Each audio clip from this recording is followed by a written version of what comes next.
ఇవాళ ఒక న్యూస్ వచ్చింది. 19 మంది పిల్లలు స్కూల్ బస్ యాక్సిడెంట్లో పోయారట. దీనికి అంతే అక్కడ.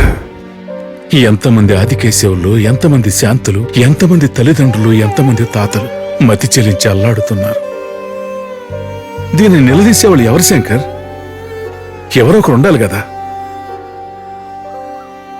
ప్రతి స్కూల్లోనూ ముందు జాగ్రత్త చర్యలు తీసుకోవాలి. విక్రమ్ చంద్కు విధించబోయే శిక్ష స్కూల్ యాజమాన్యాన్ని, తల్లిదండ్రుల్ని బాధ్యత గలవాళ్లుగా మార్చాలి.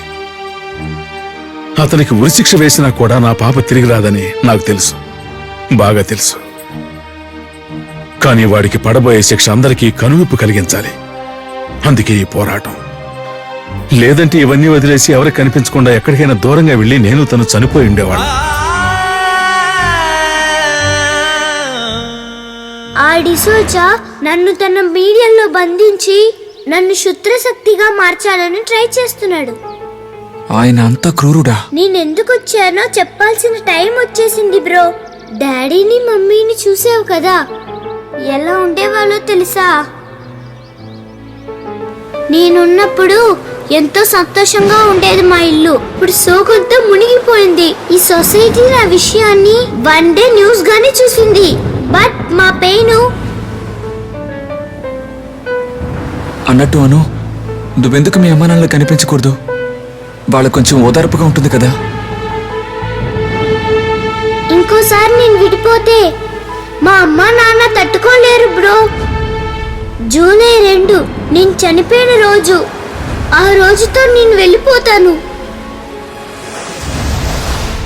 దానికి కారణమైన ఒకడు నేరం చేశాడని కొంచెం కూడా బాధపడలేదు.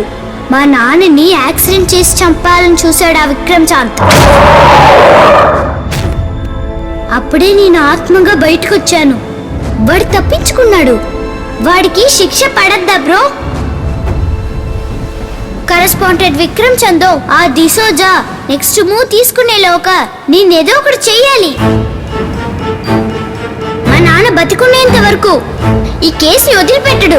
మా నాన్నని ప్రాణాలతో బతకనివ్వడు ఆ కరెస్పాండెంట్ విక్రమ్ చంద్. వాడిని ఎందుకు నేను శిక్షించకూడదు?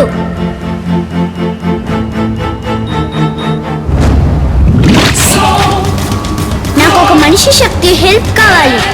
అది దొరికితేనే నేనేమైనా వాడిని చేయగలను. ఆ శక్తి నువ్వు, నన్ను అర్థం చేసుకున్న నువ్వు హెల్ప్ చేస్తేనే నేను అనుకుంది సాధించగలను. నాకు తోడుగా ఉంటావా బ్రో? అను అను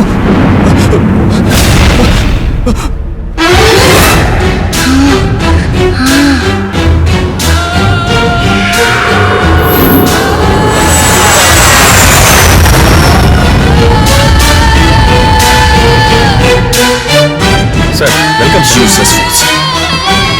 ఇలాంటి చిన్న చిన్న విషయాలు కూడా నన్నే పిలవాలా? God damn it.